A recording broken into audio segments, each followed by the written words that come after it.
Hey everybody, it's Jason Blaha here, and it's time for the Q&As again. These are going to be a little bit slow. I'm getting these up later than I'd like because today was my max effort squat and deadlift day. After taking a deload week, and I hit PRs, and it wiped me out, so I went back to bed. And I'm back up, I'm awake, I'm fully caffeinated and ready to knock these Q&As out. So, let's get to that first question.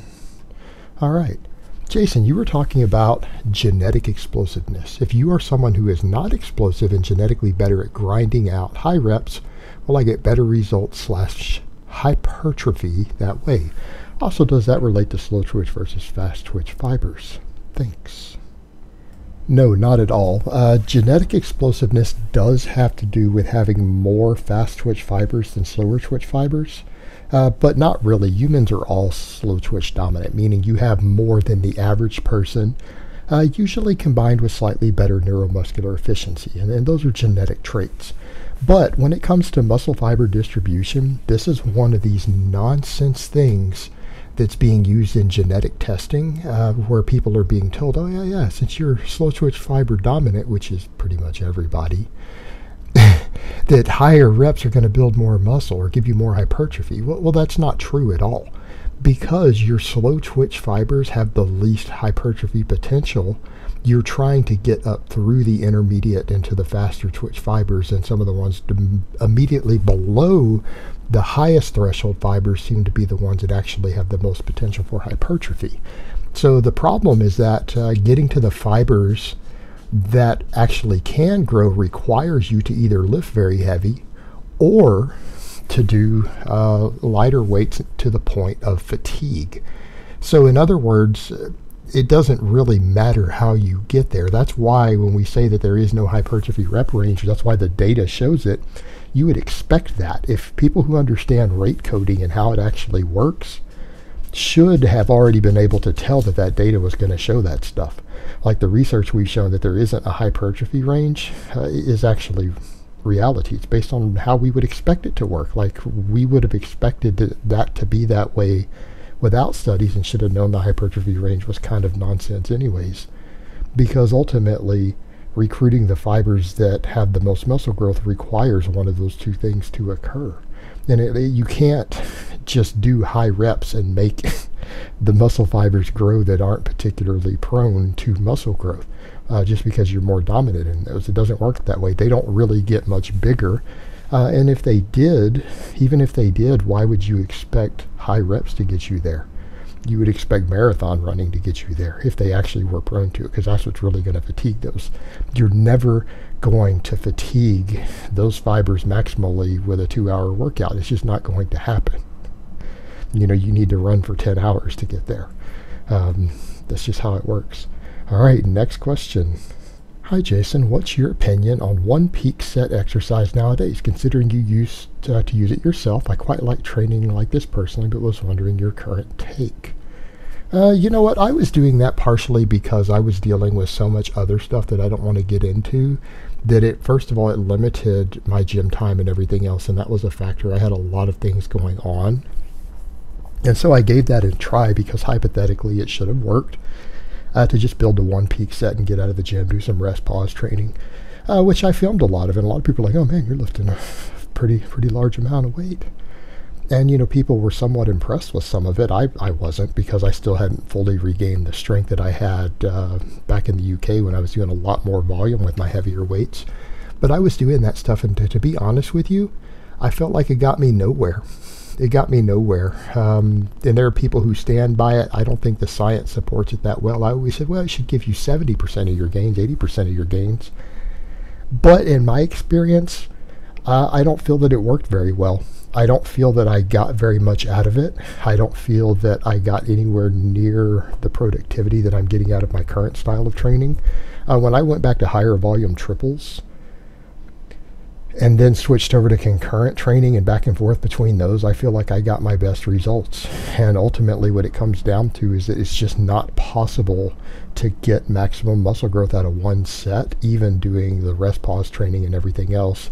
And I think all the people who've successfully done so, it's using lots and lots of gear. And I'm not saying it won't work for that, because you have Dante's dog crap training and everything, but Dante also wrote Cycling for Pennies, and taught guys how to blast gear on the tightest budget possible as well. And I think if you do it with that system, it would probably work well, but I don't think people who are conservative anabolic users, and particularly people who are drug-free or just on TRT, I don't think you're going to maximize your potential on that sort of training system. I certainly didn't.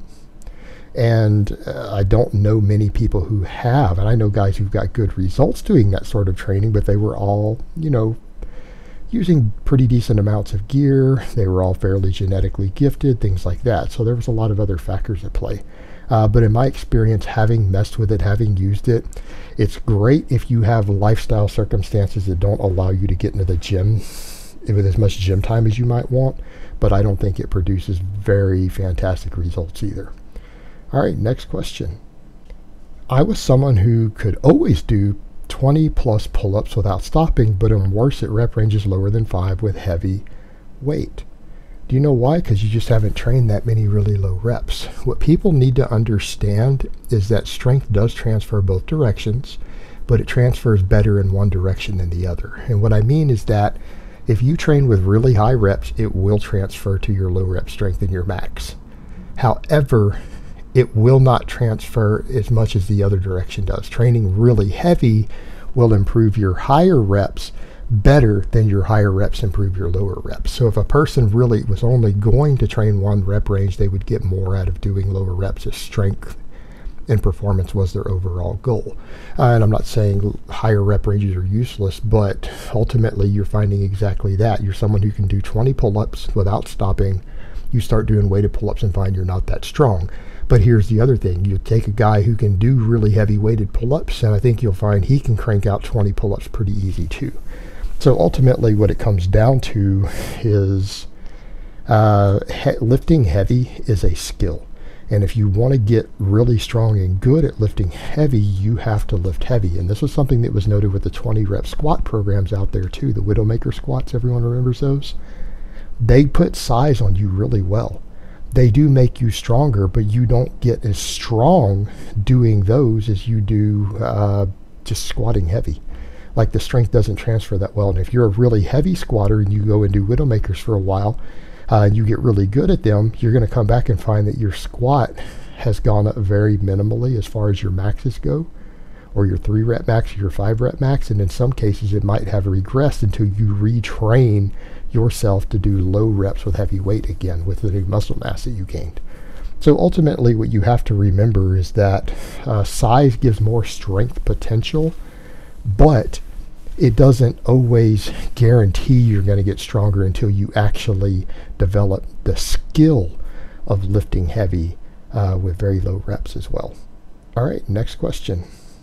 Hi Jason, my close grip bench, index finger at the start of the knurling, has always felt easier than wide grip, pinky on the rings. Is this an issue or no? Should I actively try to bring up my normal grip bench in the interest of overall development? Thanks. We could argue about that a lot. Here's what I'm going to say. Usually your goal on the bench press is obviously to get as strong as possible. If you're stronger and more explosive with a closer grip than you are with a wider grip, I don't think it's a problem, unless you feel that in some competitive environment you could train yourself to get better leverages with the wider grip, in which case I would say go for it. If it gives you 5 more pounds in competition, then it gives you that.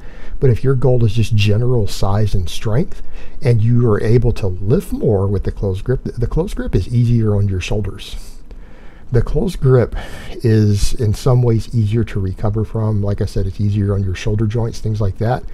And you're moving the weight through a longer range of motion. So if you're just naturally stronger at the closed grip, I don't have any problem or see any problem with you doing it as your primary bench press. Again, the only time I recommend doing the wide grip is obviously when you are stronger, considerably stronger at the wide grip, or you know that you're going to be in a competitive environment as a competitive power lifter. But for general size and strength, I like the close grip. I think it's fantastic. And so if you're stronger at it, then by all means, carry on. All right, next question. Hi, Jason. I'm an 18-year-old teenager, and I train full body every other day, mostly compound movements. My strength progress is on point, but I've started to accumulate a lot of injuries, knees, lower back, shoulders, it all hurts. I aim for at least 7 to 8 hours of sleep and eat huge amounts of food so recovery is good.